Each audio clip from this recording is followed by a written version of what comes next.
In the middle of the glittering Aegean Sea, long before Athens raised its marble temples or Rome forged its empire, there existed an island that glowed with power, mystery, and beauty.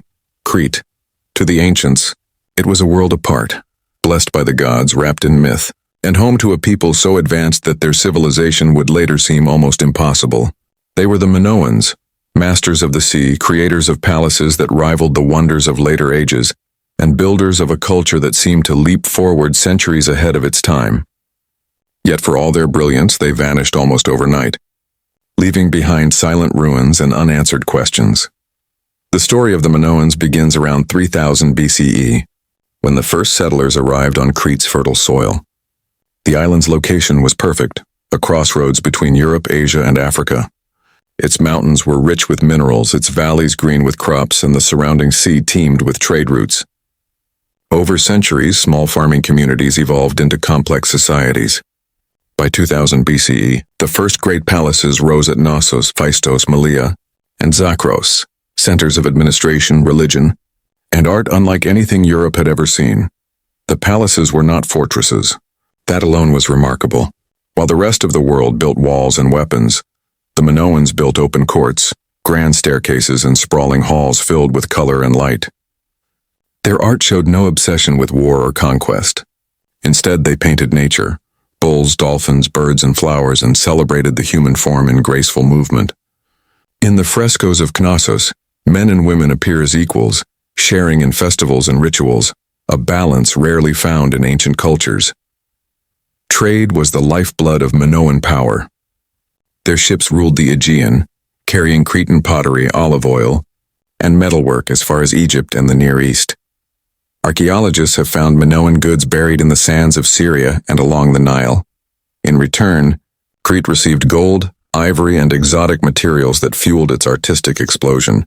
The Minoans were the first true maritime empire, a thalassocracy, commanding respect not through armies but through wealth, diplomacy, and culture.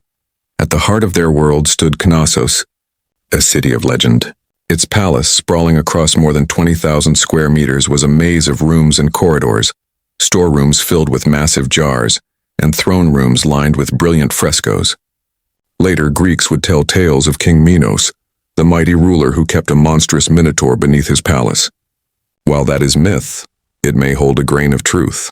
The labyrinthine design of Knossos inspired awe and confusion alike, leading to the story of a man-beast hidden within its twisting halls. Religion for the Minoans revolved around nature and the divine feminine. They worshipped a great mother goddess, protector of fertility and life, often depicted with snakes in her hands and a serene yet powerful face. Sacred symbols like the double axe and the horns of consecration adorned temples and shrines. Bull-leaping festivals, where acrobats vaulted over charging bulls, may have been acts of devotion as much as displays of skill. These rituals echoed the rhythm of life, death, and renewal that governed the island's prosperity. For centuries, Crete flourished. While other civilizations rose and fell through endless wars, the Minoans thrived in relative peace. Their cities grew larger, their art more refined, and their language, written in a script we call Linear A, spread across the island. Yet that language remains undeciphered even today, a silent code guarding the thoughts of a lost people. Then came the turning point. Around 1700 BCE, a massive earthquake struck Crete, toppling palaces and shattering cities. Fire swept through the ruins. For a brief moment, it seemed the Minoan world might end. Yet from this disaster emerged a rebirth more glorious than before. New palaces rose, grander and more sophisticated, decorated with vivid murals of sea life and processions. This period, known as the Neopalatial era, marked the height of Minoan civilization. Their influence stretched across the Aegean. Their ships and merchants were everywhere. Crete had become the beating heart of the Bronze Age Mediterranean. Still, the seeds of destruction were quietly being sown. To the north, a new power was rising, the Mycenaeans of mainland Greece. They admired the Minoans, copied their art, and learned their trade routes. Yet they were different, warriors at heart, driven by conquest and glory. While the Minoans built with open courtyards, the Mycenaeans built fortresses with thick stone walls. The contrast between them was as sharp as between peace and war. Then came the catastrophe that would haunt the ancient world. Around 1600 BCE, a volcano erupted on the nearby island of Thera, modern Santorini. It was one of the largest eruptions in human history. The explosion tore the island apart, sending ash high into the sky and across thousands of kilometers. Tsunamis crashed upon Crete's northern shores. Crops failed, harbors were destroyed, and the once steady trade network collapsed. Some say this was the event that inspired the legend of Atlantis, a powerful island civilization drowned beneath the sea. For the Minoans, it was the beginning of the end. In the decades that followed, Crete never fully recovered. The palaces were rebuilt once more, but the vitality of the old order was fading. Evidence shows signs of unrest. Fortifications appearing where once there were none. Weapons found in places once peaceful. By 1450 BCE, disaster struck again. Fire swept through Knossos, Phaistos, and other centers. Whether from invasion, rebellion, or a final wave of natural catastrophe, the Minoan palaces fell into ruin. When the smoke cleared, a new power ruled Crete, the Mycenaeans. They brought with them their language, their gods, and their customs. The script of Linear A disappeared, replaced by Linear B, a form of early Greek. Knossos became a Mycenaean outpost, its walls still standing, but its soul changed forever. The Minoan people remained, but their identity was absorbed into the new order. In a generation or two, the great Minoan civilization, the first in Europe, was gone. For centuries, their memory lived only in myth. The Greeks told stories of King Minos the Minotaur and Daedalus, the master builder who fled Crete on wings of wax. Few realized those tales were echoes of a real civilization that had once ruled the seas. It was not until the dawn of the 20th century that the world rediscovered the Minoans. In 1900, a British archaeologist named Arthur Evans began excavations at Knossos. What he uncovered stunned the world. Palatial complexes, frescoes of vibrant color, pottery of exquisite design, and a script unlike any known language. Evans called the people who built it Minoans after the legendary King Minos. He believed he had found the cradle of European civilization. His discovery rewrote history, revealing that Europe's first great culture had not come from Greece or Rome, but from Crete. Evans's work revealed a society both familiar and alien. He described it as a peaceful matriarchy, governed by priestesses and devoted to beauty and art. Modern research, though, paints a more complex picture. The Minoans were not without hierarchy or hardship. Their palaces suggest organized government, taxation, and religious control. Their art may idealize harmony, yet their economy depended on labor and tribute from smaller settlements. Still, compared with their contemporaries, they were remarkably open and cosmopolitan. Archaeology continues to peel back layers of mystery. At Crete, a city on Santorini buried by the volcanic eruption, frescoes depict life before the destruction, ships sailing in flotillas, festivals, and trade scenes. It is a snapshot of the world the Minoans dominated. Scientists studying ice cores and sediment layers now believe the eruption triggered global climate shifts, cooling the earth and disrupting agriculture across regions. If true, the fall of the Minoans may have been one of history's first examples of environmental collapse ending a civilization. Even their writing holds clues, yet unsolved. Linear A remains one of archaeology's greatest puzzles. Despite decades of study, no one has deciphered it. Without it, the Minoans' thoughts, prayers, and laws remain locked in silence. We can see their art, walk their streets, and study their ruins, yet their voice is gone. Still, the influence of the Minoans echoes through time. Their myths became the foundation of Greek legend. Their architecture inspired later builders. Even their ideas of the divine feminine resurfaced in Mediterranean religions for centuries afterward. When Homer sang of ancient kings and distant wars, he was already drawing from a world shaped by the forgotten Minoans. Today, as archaeologists continue to dig beneath the Cretan soil, the question remains, what truly caused their sudden disappearance? Was it the volcano alone, the Mycenaean invasion, a slow unraveling of trade and power, or something deeper, an internal collapse of a society that had reached too high? The evidence suggests a combination of all three. Nature struck first, weakening the island's lifeline. War finished what the earth had begun, and time buried the rest, yet their spirit endures. In the colors of their frescoes, in the elegance of their pottery, in the myths that once echoed across the Aegean, the Minoans still speak to us. They remind us that civilization is fragile, that brilliance can vanish in a single generation, and that even the most advanced societies can be swept away by forces beyond their control. Centuries after their disappearance, whispers of the Minoans still floated through ancient memory. Greek poets spoke of a sea-born empire, ruled by a mighty king whose laws came directly from Zeus himself.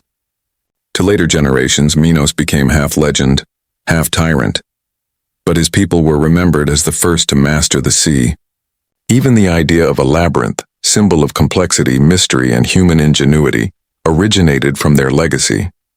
The ruins of Knossos, still partially visible to sailors who passed by Crete, became a monument to a civilization that seemed to belong more to myth than to history. Modern researchers studying Minoan engineering have uncovered details that deepen the sense of wonder. Their architecture was astonishingly advanced for its age. Multi-story buildings with light wells, ventilation shafts, and even plumbing systems existed more than 1,000 years before classical Greece. The Palace of Knossos had running water and drainage with terracotta pipes carrying waste away, an innovation not equaled again until the Roman period. Such details suggest a people who valued comfort, hygiene, and design, living with a sophistication rare in the ancient world. The Minoans' mastery of craft extended to every corner of life.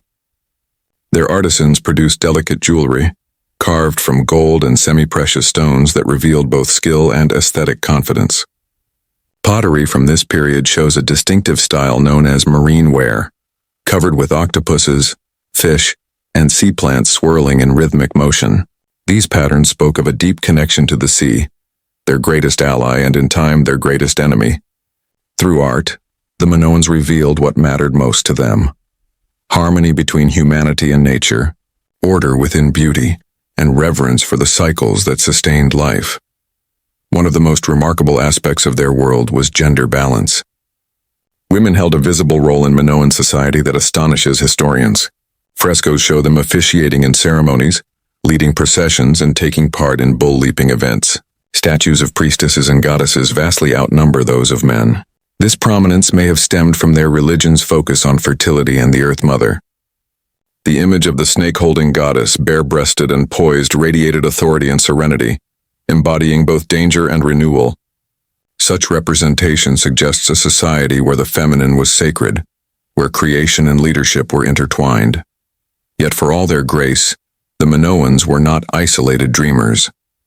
Their economic power rested on a tightly controlled system of resource management. Archaeologists have uncovered storerooms filled with massive pithoi, ceramic jars used to store grain, oil, and wine. These were meticulously organized, labeled with symbols, and monitored by palace administrators. Seals and tablets indicate a bureaucratic system capable of recording trade, taxation, and distribution. The palace was not just a royal residence. It was an economic machine at the center of a network that reached across the seas. Their ships were the arteries of that network. Sleek, fast, and expertly built, Minoan vessels carried goods and culture to distant lands. Maritime archaeology has found evidence of Minoan trade in Cyprus, Egypt, and the Levant. They imported tin, vital for bronze production, and exported ceramics and luxury items. It was a self-sustaining cycle of exchange that brought both wealth and dependency. When external shocks came, natural or human, the entire system was vulnerable. After the eruption of Thera, the once brilliant trade routes faltered. Ash-darkened skies and poisoned fields leading to famine across the Aegean. Harbors silted, and communication with the mainland grew erratic. For a people whose identity rested on seaborne exchange, such isolation was devastating. Religious centers once thronged with offerings fell silent. The bull-leaping festivals diminished, their joy replaced by anxiety. Perhaps priests sought meaning in new omens, reading the cracks in burnt bones or the patterns of smoke. A civilization built on confidence began to lose faith in itself. This fragility opened the door to the Mycenaeans. From the citadels of Mycenae, Tiryns, and Pylos, these mainland Greeks watched as Crete weakened. At first, they imitated Minoan customs, adopting their writing, craftsmanship, and iconography. Later, they asserted dominance. Archaeological strata show Mycenaean pottery replacing Minoan in Crete's final layers, and linear bead tablets appearing in what once were Minoan administrative centers. The transition was gradual but absolute. the conquerors taking over not just land but identity. By 1400 BCE, the last flickers of Minoan autonomy were fading. Knossos, the heart of their world, burned once more. This time it was not rebuilt. The surviving population retreated to the mountains, living in smaller settlements away from the coastal palaces. Without its merchants, artists, and scribes, the great Cretan culture dissolved into memory. The sea that had sustained them turned indifferent, and silence settled over their harbors. When Greek civilization later rose again, fragments of the Minoans resurfaced in myth. The story of Theseus and the Minotaur preserved echoes of their rituals. The monster in the labyrinth may have symbolized human sacrifice or simply the dangers of power without balance. Daedalus, the master craftsman, reflected the ingenuity of Minoan builders. Even Ariadne, who guided Theseus with her thread, could represent the last remnant of a Cretan princess guiding outsiders through her people's mysterious palace.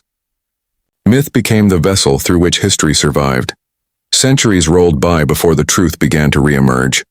When Arthur Evans uncovered the ruins of Knossos, his imagination bridged the gap between myth and reality. His reconstruction of the palace, though controversial, brought the Minoans back to life in vivid color. For the first time, the world could see their frescoes. Dolphins swimming above royal chambers, women with curling hair and flounced skirts, priests offering libations beneath sacred horns. The colors, reds, blues, ochres, seemed impossibly fresh after 3,000 years underground. Evans believed he had found a civilization of peace, ruled by wisdom and guided by a queen. He called it a lost golden age before the age of heroes. Later scholars tempered his idealism, showing evidence of hierarchy, control, and perhaps even ritualized violence. Yet his central insight endures. The Minoans represented a vision of civilization, distinct from the militarism of later Greeks. They proved that art, trade, and innovation could sustain an empire as effectively as war. Modern excavations have deepened this understanding. At Phaistos, the discovery of the Phaistos disc, a clay tablet stamped with spiraling symbols, remains an enigma.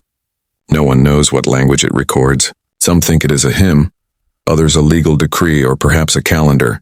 Each symbol was pressed into clay with a seal, suggesting mass production of text centuries before printing. Whatever its message, it shows the Minoans experimenting with communication in ways that anticipate the written cultures of the future. Environmental studies have also revealed how closely their fate was tied to nature. Drought patterns preserved in lake sediments suggest that after the Thera eruption, rainfall across the Aegean dropped sharply for decades. Crops withered, forcing migrations and internal conflict. In a world without stable climate, even the most advanced society could fall apart. The Minoans, so attuned to the rhythms of earth and sea, were undone when those rhythms turned against them. Their story resonates because it mirrors the cycle of many great civilizations: flourish, crisis, adaptation, collapse. Yet the Minoans stand apart for the beauty they left behind. Unlike empires built on conquest, their legacy is measured in art, architecture, and myth. They remind us that civilization's highest achievements need not be born of domination. They can arise from creativity, harmony, and respect for the natural world. Today, visitors walking through Knossos hear the wind whistling through broken columns. The floors once polished to mirror brightness are cracked, the walls faded. Yet in the mind's eye, the palace still lives. Drums beating during festivals, dancers leaping over bulls, priests chanting to the goddess beneath a clear blue sky. In that vision, the Minoans are not gone. They remain a testament to humanity's ability to create beauty, even on the edge of disaster. From the perspective of archaeology, the Minoan rediscovery changed the way we see European history. It showed that advanced urban life did not begin in Greece's classical period, but 1,000 years earlier on Crete. Their innovations in administration, art, and seafaring laid the groundwork for the cultures that followed. Without the Minoans, the Mycenaeans might never have risen, and without the Mycenaeans there would be no Homer, no epics, no classical Greece. Every age builds upon the forgotten. In recent years, DNA studies have provided new insight into who the Minoans were. Genetic analysis of ancient remains shows they were descended from Neolithic farmers who came to Crete thousands of years before, mixed with migrants from Anatolia. They were not outsiders from Egypt or the Near East, as once believed, but native to the Aegean, a European civilization born on its own soil. This finding reshapes the narrative. Europe's first great culture was not imported. It grew from its own land. Yet their disappearance still puzzles scholars. Some argue for a gradual assimilation under Mycenaean rule, others for a catastrophic event wiping out the population. Perhaps both happened in stages: disaster, invasion, absorption. Whatever the cause, by 1100 BCE, Crete's palaces lay abandoned, and the island entered centuries of silence. When history resumed,